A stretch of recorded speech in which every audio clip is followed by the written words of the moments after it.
자, 우리가 교원인사, 론 두 번째 시간 이제 보겠습니다. 교원의 능력 개발이 굉장히 중요하죠. 자, 그래서 교원의 인력 계획을 한번 보도록 하겠습니다. 자, 개념.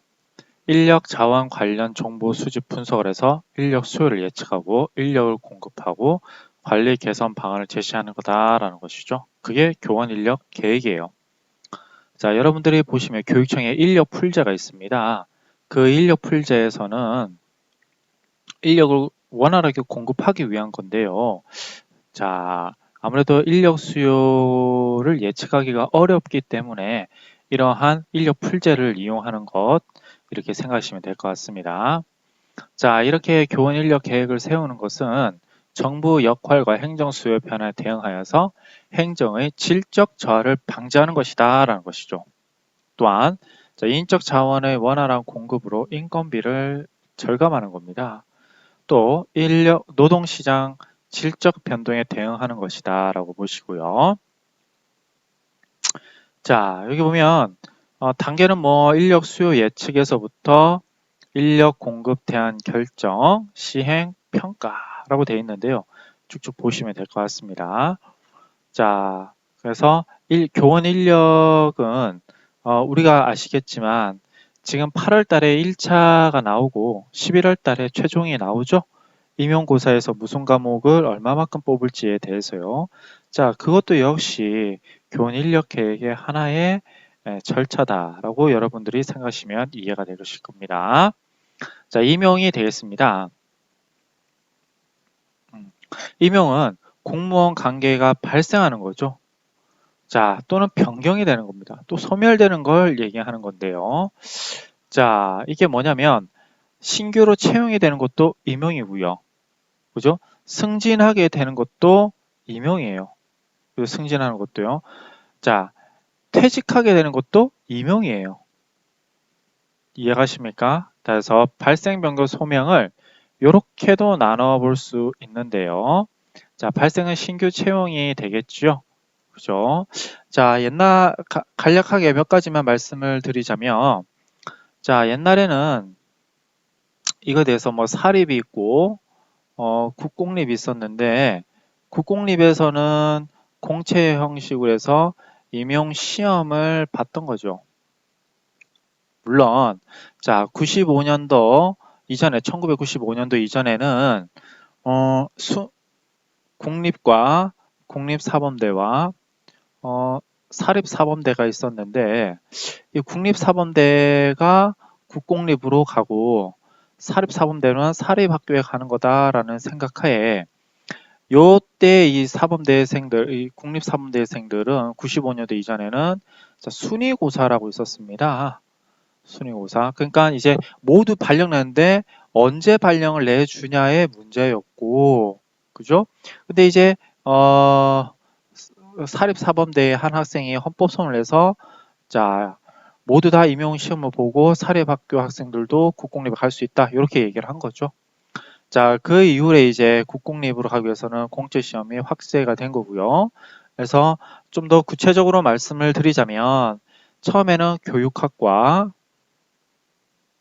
전공을 객관식으로 보다가 자, 객관식과 이것을 주관식으로 넣고 또는 서술형으로 했다가 객관식과 또는 주관식과 서술형 1, 2, 3차로 또 했다가 그죠? 자, 이게 1차였어요. 그죠? 2차는 면접이었고 실기였는데 여기다 하나를 더 넣어서 3차를 만든 적도 있었죠. 자, 지금은 어떻게 됐냐라면 교육학도 논술식과 서술형으로 바뀌었고 전공도 논술형과 서술식으로 바뀌고 2차 시험으로 이루어진다. 이러한 역사들이 쭉쭉쭉 있는 거죠. 그죠? 그래서 1995년도에 자, 임용고시가 전국적으로 임용고시가 이제 사립학생들도 똑같이 임용고시를 볼 수 있는 그 기회가 부여된과 동시에 이렇게 임용시험이 변화되어 왔는데 이에 비해서 사립은 이게 공채 시험이 있는 경우가 있지요. 근데 이제 시험을 안 보고 들어가는 경우도 있어요. 왜냐면 좋은 선생님을 이렇게 어떻게 보면 초빙의 형식으로 그죠? 객관식 시험이 아닌 뭐 면접이라든지 뭐 이런 것들요. 근데 이런 것들에 대해서 이제 공정성의 문제가 최근에 대두되고 있는 거죠. 2017년도인가요? 대전에 무슨 고등학교에서 이제 문제가 됐었죠. 그래서 이제 사립도 임용시험을 국공립과 같이 보게 되는 겁니다. 그래서 이제 무슨 재단에서 몇 명을 뽑겠다. 근데 임용시험 볼 때 같이 뽑아야 된다. 뭐 이런 식으로 해서 신규 채용이 되는 겁니다. 그죠? 뭐 이런 역사들을 여러분들이 한번 들어놓으시면 여러분이 어디로 가야 될지 방향 설정이 좀 될 수 있을 것 같기도 합니다. 자, 두 번째 보시면 승진이죠. 승진이라고 하는 것은 같은 직 내에서 이렇게 되는 겁니다. 예를 들자면 자, 이렇게 교육청이 있고 학교가 있으면 이렇게 올라가는 거죠. 수직적으로 올라가는 거. 자, 전직이라는 것은 학교에서 교육청으로 가는 거예요. 장학사로 가는 거예요. 예를 들자면 교사에서. 자, 전보라는 것은 학교에서 또 다른 학교로 가는 거예요. 또는 1학년에서 2학년으로 가는 거예요. 자, 이렇게 수평으로 이동하는 것은 전보입니다. 강임이라는 것은 이렇게 직위를 떨어뜨리는 겁니다. 예를 들면 교육부가 있어요. 교육부에서 예를 들자면 연구관이 있는데요. 실제로 그래요. 연구관이면 교장급입니다. 근데 이제 연구관이 학교로 이렇게 전직을 하게 될 때는 한 단계 떨어뜨려서 교감으로 와요. 이럴 때 우리가 강임됐다라고 말합니다. 그죠? 자, 휴직에는 여러 가지가 있어요. 꼭 해줘야 되는, 그죠? 당연 휴직이 있고, 자, 청원 휴직이 있습니다. 원에 의해서 이제 휴직을 하는 게 있는데, 여러분들이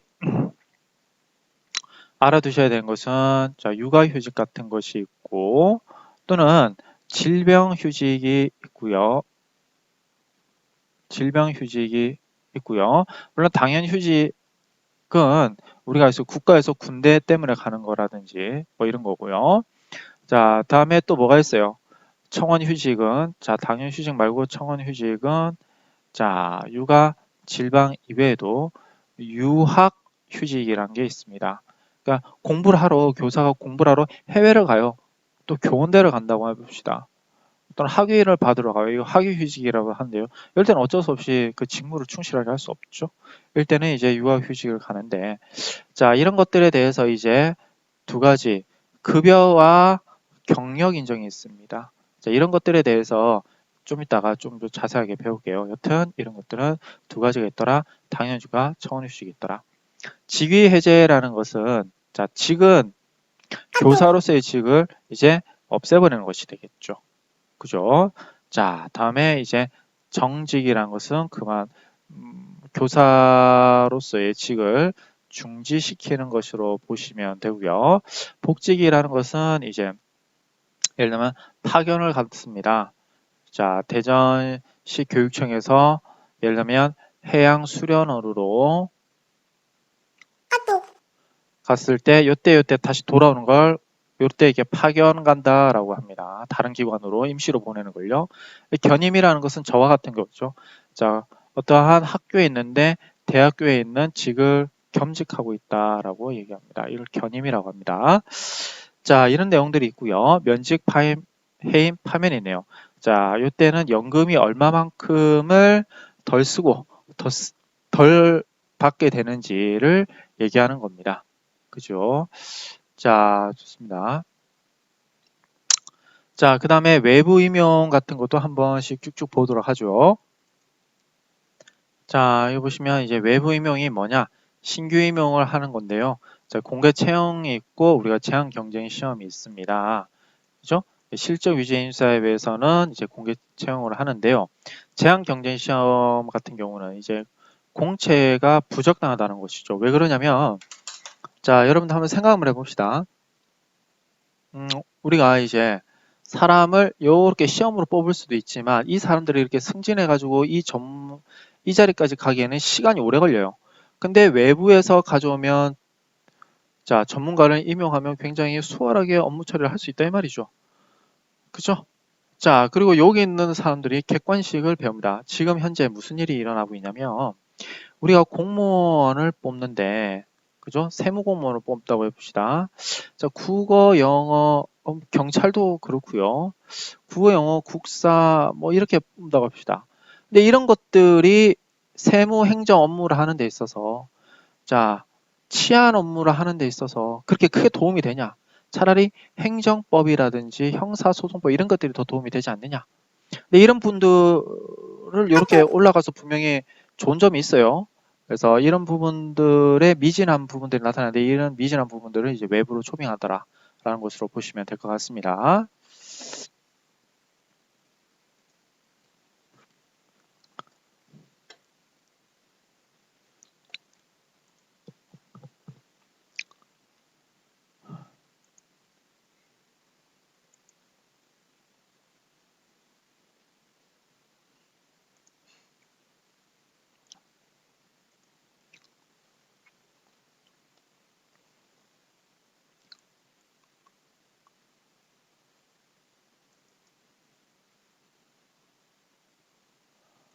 자, 다시 한번 말해서 이제 근무 성적과 평정, 직무 평정 한번 보도록 하겠습니다. 근무 성적 평정이라는 것은 직무와 사람의 관계를 평가의 대상으로 하고 있어요. 그래서 인사행정에 활용하는데요. 여러분, 근데 직무 평가는 보수표, 직무 그 자체만을 보기 때문에 보수표 작용에 활용합니다. 자, 이게 무슨 말이냐면 이렇게 한번 볼까요? 자, 우리가 선생님들 중에서 이렇게 교감 선생님으로 승진을 해야 됩니다. 근데 그러려고 하면 자, 이 교감 선생님들이 이렇게 관리를 해야 되잖아요. 그죠? 사람 관리를 해야 됩니다. 그러려고 하면 좋은 사람을 뽑아야 되겠죠. 따라서 사람들의 관계가 좋은 사람을 뽑아야 되지 않습니까? 자, 이것뿐만 아니라 우리 장학사라든지 연구사를 뽑을 때, 자, 같이 근무했던 사람들의 의사를 좀 반영합니다. 이렇게. 그래서 승진을 하고요. 근데 직무평가라는 것은 우리가 이렇게 보면 돼요. 자, 9, 8, 7, 6, 5, 4, 3 올라갈수록 직무 난이도가 높아지죠? 자, 이 난이도를 뭘로 보상을 해줍니까? 자, 급여로 보상을 해주는 것이 되겠죠? 그러기 위해서 보수표 작용에 활용된다. 뭐가? 직무평가가. 자, 그래서 우리가 인사평정한다라고 하면 근무성적평정이다라고 얘기를 하시면 될 것 같아요. 자, 그러면 이런 것들의 근무성적평정의 목적은 무엇이냐? 당연히 상벌이 목적이겠죠. 못했을 때는 교육훈련을 가야 되고요. 자, 실제로 교원 능력 개발 평가에서 특정 점수 이하가 되면 그렇게 연속해서 되면 이 훈련을 가야 됩니다. 그죠? 또 반면에 너무 잘해요. 그러면 이제 당연히 교감이나 이렇게 연구사나 장학사로 승진이 되겠죠? 다음에 또 어떤 특정 분야에서 너무 잘했어요. 그러면 이제 표창을 받는 것이 되겠죠. 자, 성과급도 지급될 수가 있고요. 자, 시험의 타당도도 측정이 되는 겁니다. 시험 성적과 금평을 비교해 주는 내용이 되는 거고요. 자, 교육훈련 수요를 파악해야 되는 것이 되겠죠. 자, 근무 성적 평정에서 하가 이렇게 봅시다. 2019년도와 2020년도에 하가 5명이었는데 이게 50명이 됐다. 극단적으로 그렇게 얘기해 봅시다. 자, 이런 경우가 나타나는 경우가 있습니다. 지금 예를 들면 고교 학점제로 예를 들어서 어떤 심리학을 가르쳐야 되는데 심리학을 가르치는 선생님들이 많이 없다. 자, 그래서 심리학 가르칠 수 있는 선생님 예전에는 자, 못 가르치는 선생님이 5명이었는데 지금은 못 가르치는 50명이다. 이럴 때는 당연히 이 내용을 바탕으로 해서 뭐를 해야 되는 겁니까? 교육 훈련 수요를 파악해야 되는 거죠. 그래서 자, 그래서 이런 것뿐만이 아니라 또 교감 선생님으로 승진을 해야 될 분들이 10분이 됐다라고 하면 교육을 할 수 있는 자원은 5분밖에 없다라고 했을 때 5분을 좀 더 추가를 해야 되잖아요. 이런 예상에 따라서 미래에 훈련할 수 있는 자원을 확충시켜주는 근거 자료로 사용할 수 있다라는 것이죠. 자, 그리고 능력 발전과 능력 향상을 하기 위해서도 사용이 되어진다라는 것 알아두시고요. 뭐가요? 근무 평정이요. 그리고 인사 배치에 기준되고 협조 이해 증진뿐만 아니라 합리적 인사 행정도 이끌어가게 된다라는 뜻입니다. 그러면 평정에는 어떻게 평정하는 법이 있느냐? 도표식 평정 척도법이 있어요. 뭐 어려운 것이 아니고요. 이렇게 항목을 나타내고 1, 2, 3등급으로 나타낸 다음에 체크를 해서 체크를 해서 총점으로 매기는 겁니다. 자, 이렇게 하면 굉장히 합리적으로 평가를 할 수가 있고요.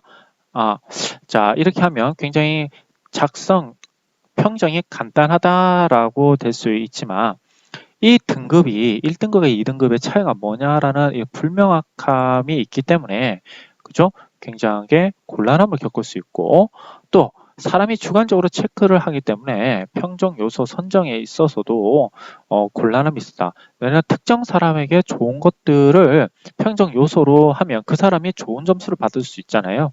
자, 그런 문제가 있고요. 강제 배분법은 뭐냐면 자, 어떤 특정한 사람이 특정 항목에 높은 점수를 주는 걸 방지하기 위해서 그죠? 그런 것들을 우리가 집중화와 간대화라고 얘기하는데요. 집중화와 간대화를 방지하기 위해서 수음인가에 비율로 주는 방식을 채택하는 거죠. 또 사실기록법은 이것은 이제 양적으로 뭡니까? 양적으로 점수를 부여하는 건데요. 그게 아니라 서술형 형태로 이렇게 조금 기록하는 것이 되겠죠. 그래서 형태기준법 뭐 이런 것들이 있고요. 또 비교설법은 후보자가 2명이 있습니다. 그 2명을 서로 비교해 가면서 최종적으로 남은 후보를 뽑아내는 거라고 보시면 될 것 같고요. 자, 위에 있는 도표식 평정 척도법의 체크리스트법하고 거의 비슷하다라고 보시면 됩니다. 자, 이런 단어는 프로비스트는 필요가 없고요. 자, 강제선택법과 성과보고법은 위에 있는 거와 비슷하다라고 강제배분법이나 강제선택법이나 그죠? 여기서는 비율로 하는 거고 여기서는 비율이 아니라 체크하는 형식으로 하는 겁니다. 자, 그래서 이제 다면 평정에 있어서의 장점과 단점이 나오는데 이렇게 보면 우리가 다면 평정을 하죠. 그죠? 자, 우리 다면 평정 누가 합니까? 동료 교사가 하고요. 또 상관이 하기도 합니다. 그죠? 나이대별로 하고 과목별로도 평정을 하게 됩니다. 이때 장점이 뭐냐면 자, 다시요. 자, 다면 평정인데 어떻게 다면이냐라고 하면 자, 내가 여기 있습니다. 그러면 교감 선생님이 나를 평정하고 내 밑에 있는 사람들이 그는 동료들이에요. 그래서 동료 평가뿐만 아니라 상사 평가 또 외부에서 학부모 평가가 있고 또 나한테 배우는 학생들이 있습니다. 그래서 학부모, 관리자, 동료, 학생 평가 이렇게 뿐만이 아니라 또 어떤 평가가 있냐면 이것 플러스 자, 과목별 평가가 있고요. 그러니까 제 있으면 영어 과목에서 영어과 선생님이 14분이다 라면 14분 중에 13분이 이렇게 평가를 해주는 거고요. 그죠? 또 나이대별이 있습니다. 예를 들자면 이렇게 되는 거죠. 자, 30대, 40대, 50대 이상, 그래서 30대, 예를 들면 40대 제가 속하는데 40대 있으면 이렇게 다른 사람들이 평가를 해주는 겁니다. 그래서 이게 하나, 이게 둘, 이게 셋 이렇게 해가지고 평정을 하는 거다라는 거죠. 자, 당연히 굉장히 종합적으로 평가가 되는 것이죠. 공정성과 신뢰성이 높아요. 승복할 수밖에 없어요. 왜? 다른 사람이 그게 보니까요. 행정관리 다양한 의견 수용을 가능하고요. 주민 고객 당연하죠. 학부모와 학생을 참여를 시켰잖아요. 행정 분권에 유리하고 민주적 리더십을 향상시켜줄 수 있어요. 자, 당연하죠. 근데 단점 한번 보겠습니다. 평가 절차 복잡하죠. 왜냐면 여러 단계에서 막 평가를 하니까요. 인기에 치중할 수 있어요. 왜냐면 이 사람들한테 밥을 여러 번 사주면 자, 자기한테 잘해줄 수 있어요. 학생들한테 초콜릿 몇 번만 주면 좋은 평가가 나올 수도 있습니다. 자, 전통적 행정 문화 마찰이 되는 거죠. 왜냐면 전통적이라는 것은 관리자가 했던 건데 관리자가 자기한테 맞는 사람을 뽑음으로써 조직의 안정성을 기하는 게 전통적인데 이거와 다른 거죠. 그렇죠? 구성원의 유동성이 큰 경우 효용의 가치가 떨어져요. 다시 여기에서 승진을 한 다음에 다른 부서로 그냥 딱 가버립니다. 다시 여기서 이 학교에서 예를 들어서 중학교에서 승진해가지고 고등학교에 가가지고 교감 선생님으로 갔어요. 안 맞았잖아요. 그죠? 자, 문제가 일어날 수 있죠. 자, 그러니까 객관적 편전화 선정이 곤란할 수도 있어요. 예를 들자면 이거죠. 나 만으로 하면 39인데 자, 내가 만으로 하면 39인데 내가 양력으로 했기 때문에 40이고 또는 호적이 잘못됐다라고 할 수도 있고요. 또는 과목별로 한다고 하더라도 기술, 사회, 정보, 기술, 정보, 한문 이렇게 묶어놨을 때 내가 한문과 기술과 정보를 왜 묶어야 되는데 이런 식으로 해가지고 좀 문제가 나타날 수도 있습니다. 자, 이런 것들이 물론 이런 것들을 타파하기 위해서 사전 협의회를 하게 되지요. 그죠? 그렇게 되더라도 좀 문제는 좀 발생되는 것 같습니다. 자, 이렇게 해서 이런 한계들도 좀 있고요. 이거 여러분들 조금 알고 갑시다. 그죠? 자, 이 부분은 어렵지는 않은데요. 여러분들이 인사가 잘못되었다라고 했을 때, 자, 뭐가 잘못되었냐? 그죠? 뭐가 잘못되었고 어떻게 잘못되었냐를 우리가 말을 할 수 있어야 됩니다. 그게 바로 이거예요. 자, 그럼 자, 하나씩 제가 또 말씀을 드릴게요. 자, 연쇄 효과라는 게 뭐냐라고 하면요. 근무 성적이 우수하며 근무 태도도 우수하다라고요. 다시요. 일정을 수료를 받았어요. 그렇다면 자, 일정을 수료하면 정말 잘 가르칠까요? 그래서 수를 준다라는 거죠. 실제로 이거와 이거는 뭐 유의성이 있기도 하겠지만 거의 같지 않거든요. 그죠? 자, 이런 문제가 나타나고요. 집중하여 무난하게 중간 점수요. 자, 1, 2, 3, 4, 5점이면 자, 못하고요, 잘하고요. 머리 아프니까 3점으로 다 밀어버리죠. 자, 관대화의 효과라는 것은 인간관계를 고려하는 거죠. 그러니까 이 친구는 나와 좀 친하니까 5점 이런 식으로요. 논리적 오차라는 것은요. 자, 제가 일을 많이 했어요. 일을 많이 한다고 해서 능력이 높을 수도 있지만 굳이 높을 수도 있지만 아닐 수도 있어요. 그죠? 자, 이 관계를 정확하게 알아야 되는데 이거와 정확하게 알지 못하고 그냥 단순하게 일 많이 한다고 해서 우수하다고 착각을 해보는 거예요. 자, 상동적 오차는 뭐냐면 서울대 나왔으니까 잘하겠지라고 하는 거고, 자, 규칙적 오차라는 것은 다른 평균자보다 일반적으로 지속적으로 가소평가하는 것이다. 자, 다른 사람들은 80점을 주는데 저는 기준을 0점부터 시작해가지고 30점 준다고 하면 이런 것들은 좀 문제가 되는 거죠.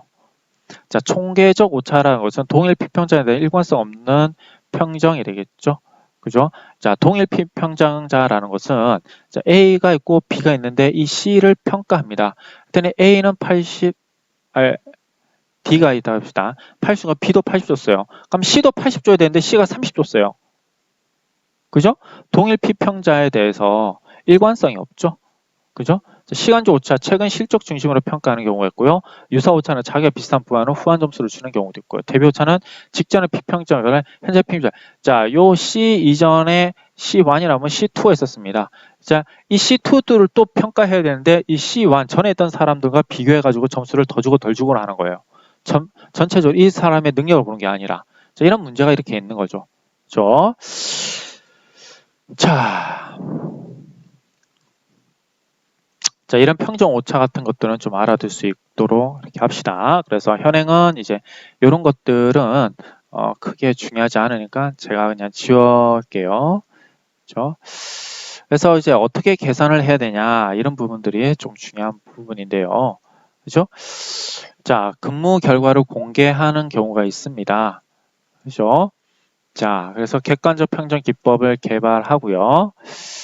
자, 다음에 개방형 지휘제인데 우리 여기서 말을 하는 것은 뭐가 있냐면 자, 초빙 교장제라는 것이 되죠. 그죠?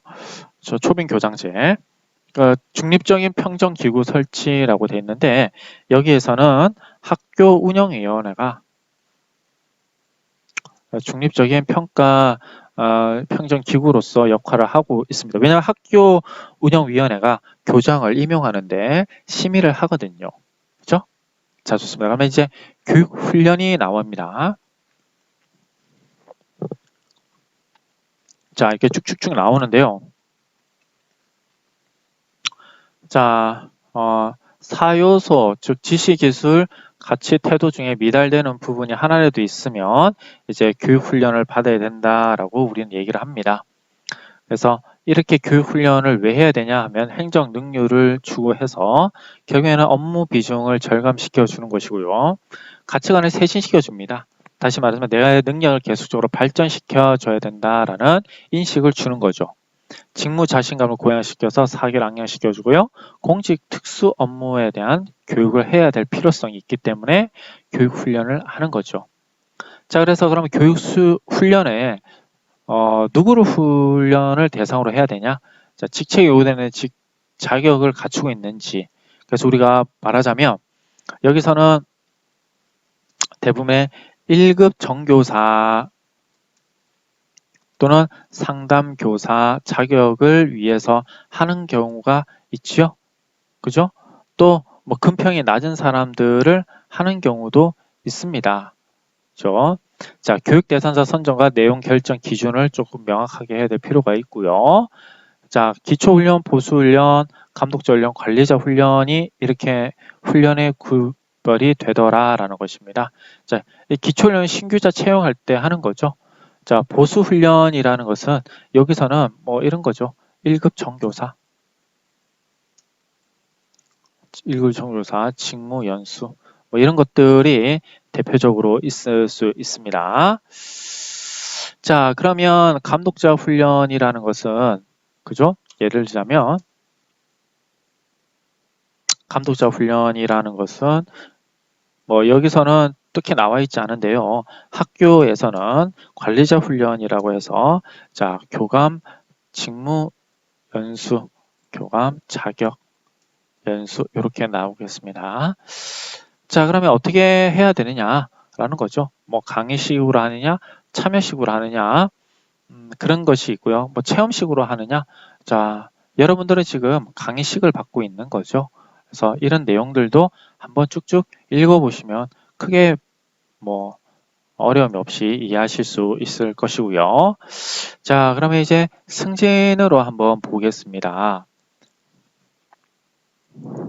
자, 승진.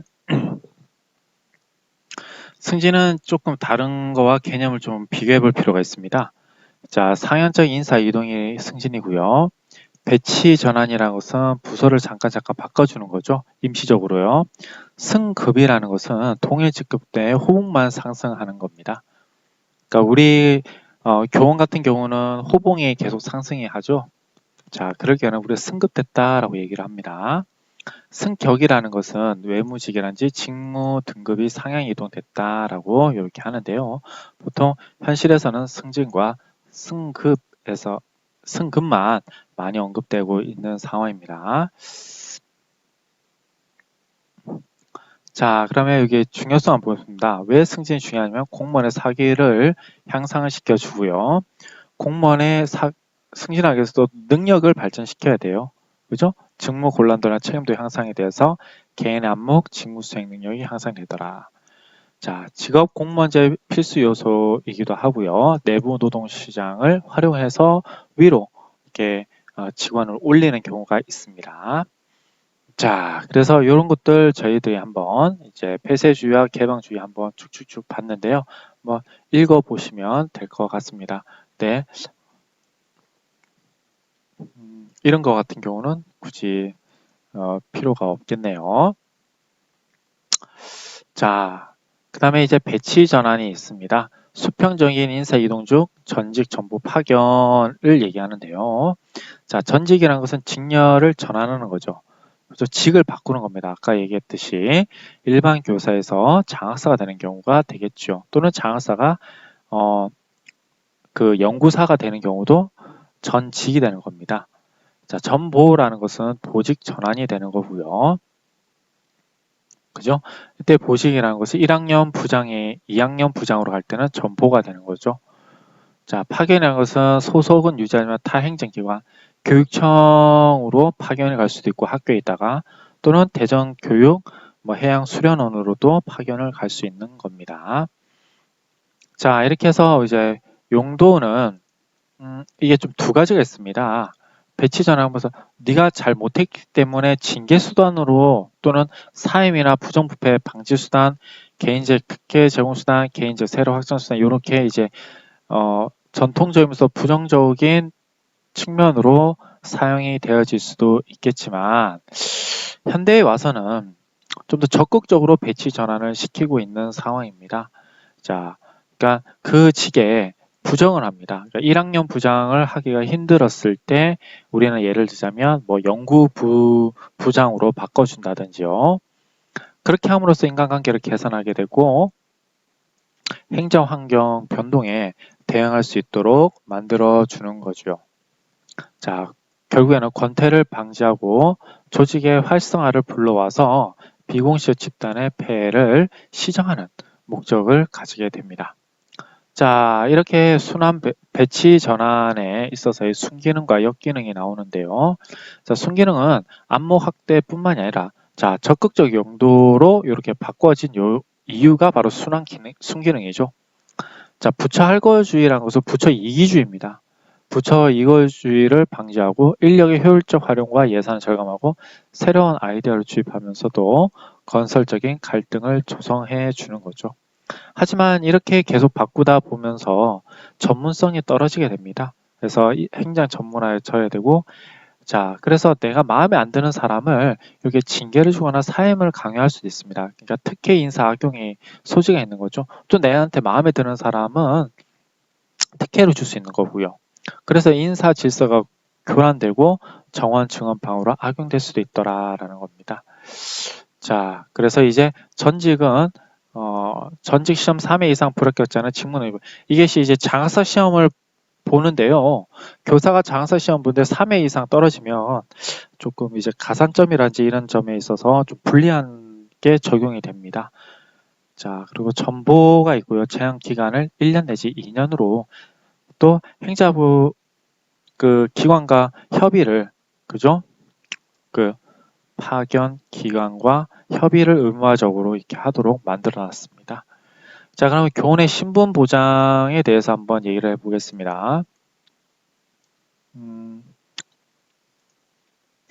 교원의 신분 보장은 헌법과 국가공무원법에서 규정하고 있습니다. 헌법에서는 제7조에 있는데요. 공무원의 신분과 정치적 중립성은 법률이 정하는 바에 의하여 보장된다라고 되어 있죠. 자, 그러면 국가공무원법 제68조에 보면 자, 공무원은 형의 선고, 징계 처분 또는 이 법에 정하는 사유에 의하지 아니하고는 그 의사에 반하여 휴직, 자, 강임이죠. 강임 또는 면직을 당하지 아니한다. 다만 1급 공무원은 그러지 아니한다라는 것이죠. 자, 1급 공무원은 아무래도 그 책임성을 강조하기 위해서 그런 거라고 보시면 될 것 같습니다. 자, 그래서 순기능과 역기능이 신분 보장에 있어서 공무원의 사기를 향상하고 공직 안전성을 가져오면서 실적주의 직업 공무원제로 확립해주고 행정의 자율성과 독립성을 보장해주는 그런 순기능을 가지는 데 반해서 법에서 이렇게 신분 보장을 해주고 있기 때문에 자, 공직 침체와 즉 특권 집단화가 될 수 있다는 거죠. 민주적인 통제가 곤란하고 무사한 일을 초래할 수도 있더라. 자, 그러면서 우리가 지금 현재는 62사를 정년으로 두고 있는데요. 법정 기일이 도래했을 때 62살이죠. 자동 퇴직됨으로써 행정의 생산성과 신진대사를 촉진해야 되는 거예요.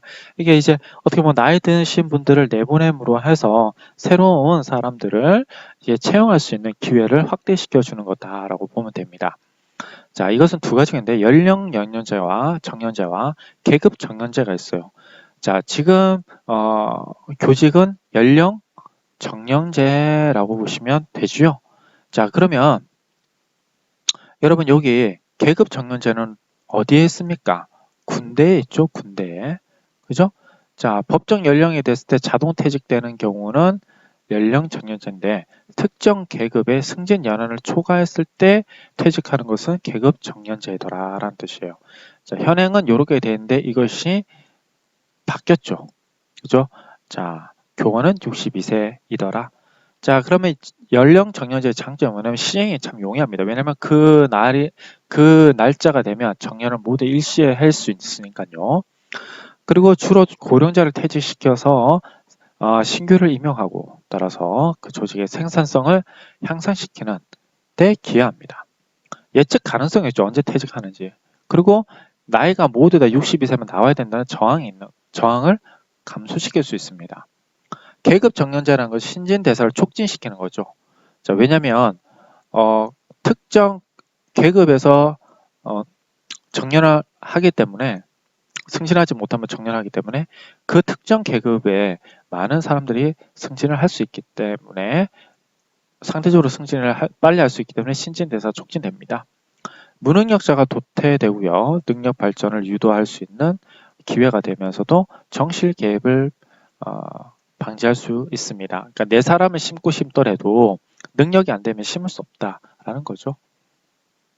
자, 이러한 연령 정년제에 있어서 그렇다면 단점이 뭐냐면 획일적인 퇴출하기 때문에 무능력자를 방치하게 된다는 거예요. 그러니까 무능력자가 있더라도 62살까지는 그냥 남아있게 만든다라는 것이죠. 자, 이런 문제를 해결하기 위해서는 뭐 직급별, 계급별 세분화가 필요하고 개인적 사정, 업무 사정 등에 대한 신축적인 필요성을 가미해야 된다라고 할 수 있습니다. 자, 반면에 계급 정년제는 예측 가능성이 없어요.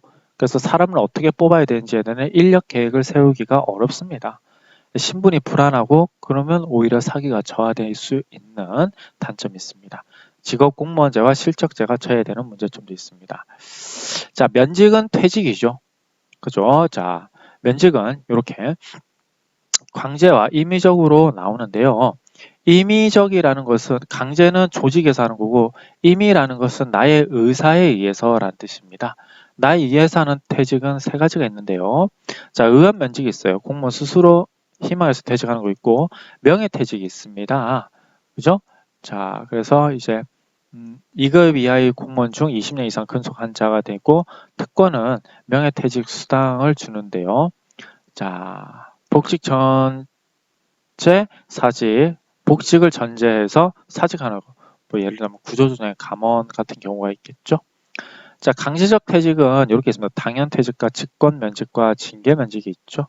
자, 징계면직 같은 경우는 우리가 공무원 신분에 위해를 가하는 그러한 일을 했을 때 옷을 벗고 나와야 됩니다. 이때 우리가 징계 면직을 했다라는 것이고요. 당연 면직과 직권 면직이 있는데 당연 퇴직은 공무원의 관계가 소멸됐어요. 계약 기간이 소멸됐다든지 자 그런 경우입니다. 그리고 직권 면직이라는 것은 일정 사유에 발생이 된 겁니다. 그죠? 자 이런 내용들이 이제 그런 직권 면직에 들어간다라고 할 수 있겠네요. 자, 징계 내용은 이렇게 되어 있고요. 한번 쭉쭉 보시면 될 것 같습니다. 근데 이제 우리가 교원이라는 것은 아무래도 다른 직종에 비해서 좀 안정적일 필요가 있습니다. 왜냐하면 학생을 가르치는 직종에 있기 때문이죠. 그죠? 그래서 선생님이 지위에 불안을 느낀다면 그 불안한 선생님이 가르치는 학생들도 불안감을 은연중에 알게 됩니다. 이렇게 내는 것은 되게 불행한 상황이 초래되는 거죠. 자, 따라서 교원의 지위 향상을 위해서 이런 입학까지의 특별법을 마련하게 됩니다. 좀 알아보죠. 자, 첫 번째 불체포 특권입니다. 소속 기관장의 동의 없이는 체포를 하지 않고요. 현행범인 경우를 제외하고는 교원의 신분 보장을 하기 위해서 교원의 형의 선고, 징계 처분들 법률 정하는 사유에 의하지 않고서는 그 의사에 반하여 휴직 강행 면직을 당하지 아니한다라고 되어 있습니다. 자, 교원 징계 제청, 교원 징계 재심위원회를 설치해서 만약 그 징계가 잘못됐다라고 한다면, 그죠? 그런 내용들에 대해서 이제 다시 한번 심사를 해주세요라고 소청을 할 수 있는 거죠. 자, 그래서 교원 지위 향상을 위한 교섭 협의를 할 수 있는 겁니다. 자, 이때는 교원 단체가 하는데요. 자, 우리는 지금 전체 교직원 총연합회는 아직 교원 단체로서의 지위를 확보하고 있지 못하죠. 그죠? 자, 한국교총이 아마 교원 단체로서의 지위를 확보해서 교육감과 또는 교육부 장관과 교섭을 협의를 하고 있습니다. 자, 그리고 협의 사항들은 쭉쭉쭉 나와 있습니다. 한번 보시면 될 것 같고요. 특히 이 교사항은 교원의 처우 개선과 근무 조건 복지 후생과 전문성 신장에 관한 사항을 대상으로 하고 있다는 점. 그래서 인사라든지 이런 것들에 대해서는 협의할 수가 없습니다. 자, 그러면 교원 지위 향상을 방하는 교권을 신장할 필요가 있고요. 그죠? 자, 교사의 자율성도 신장해야 될 필요도 있고, 또 이렇게 조금 나눠볼까요?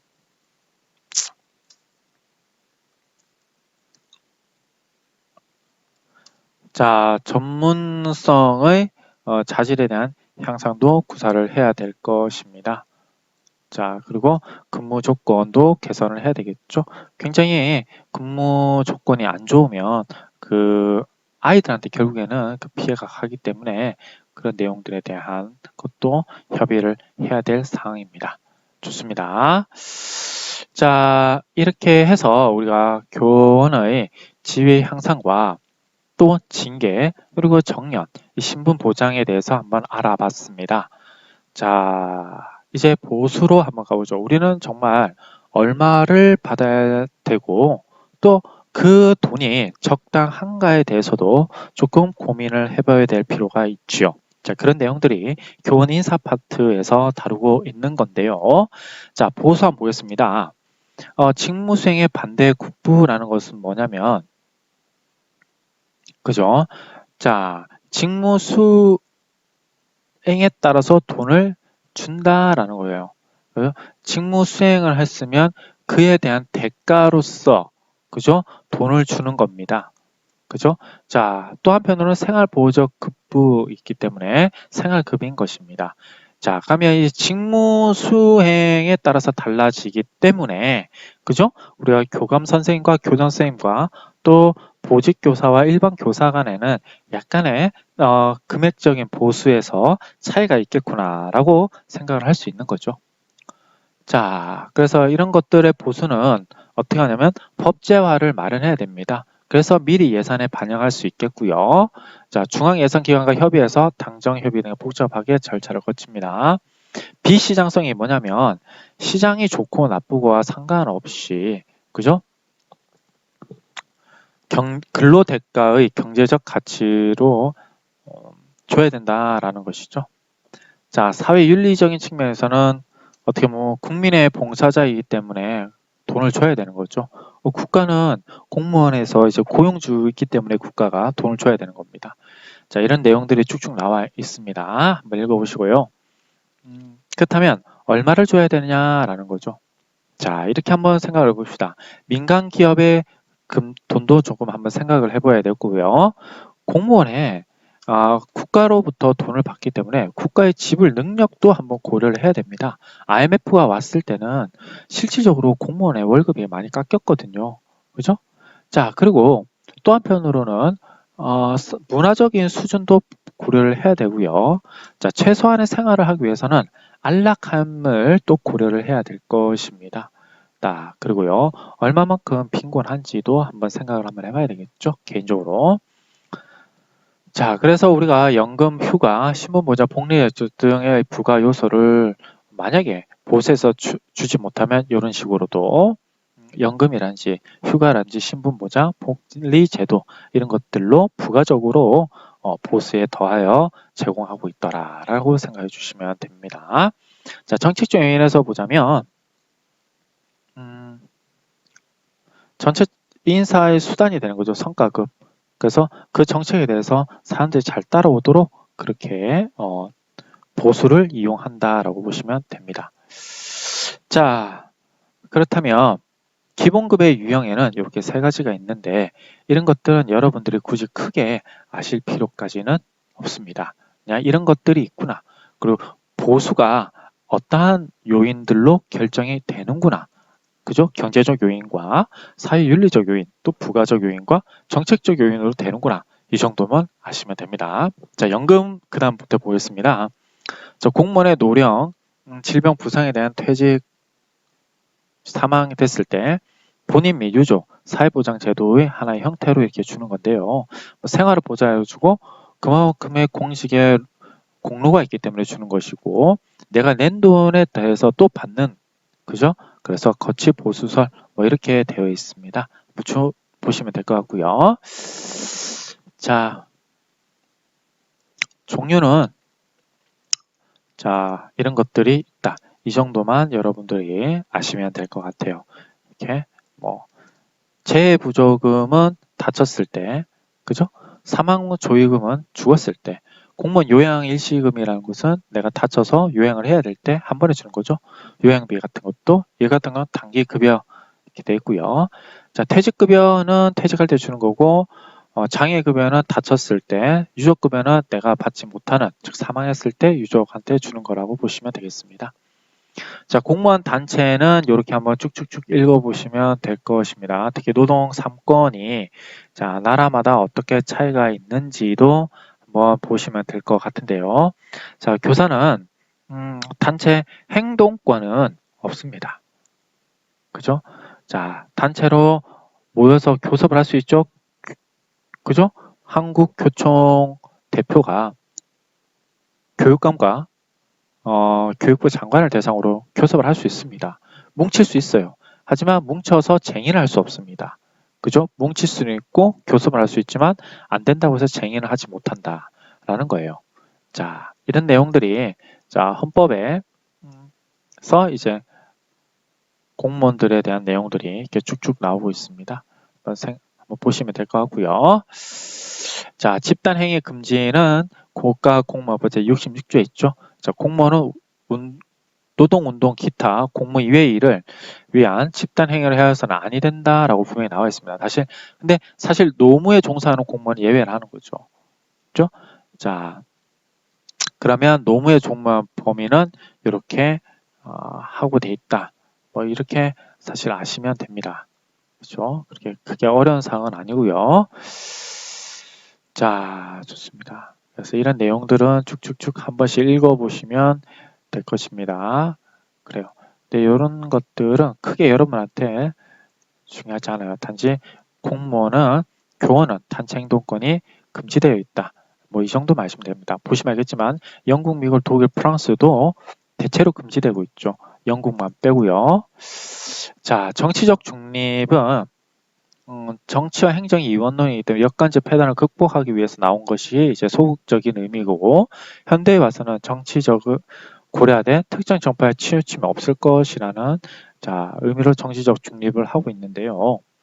자, 아무래도 행정의 공익성과 공평성을 확보하고 역감주의원의 인사상의 부정부패를 방지하면서 한정적 계속적 직무 수행을 보장해주고 공무원의 정치 중립적 도구와 불편 부당성을 유지하기 위해서 이렇게 정치적 중립을 두고 있는 거죠. 자, 이 내용도 한번 읽어보시면 됩니다. 공직부패도 한번 읽어보시면 될 것 같고요. 자, 이렇게 해서 우리가 교원 인사 부분에 대해서 얘기를 나누어 봤는데요. 조금 아쉬운 부분이 있죠. 그죠? 자, 여기 보시면, 자, 휴직이라든지, 그죠? 휴직. 자, 이런 부분들은, 자, 교사론 시간대에 다루도록 그렇게 하겠습니다. 교사론 부분대요. 좋아요. 자, 수업을 듣는다고 고생이 많았을 텐데요. 자, 대략적인 내용을 통해서 여러분들이 다른 사람과 얘기했을 때 여러분의 의견을 말을 할 수 있으면 됩니다.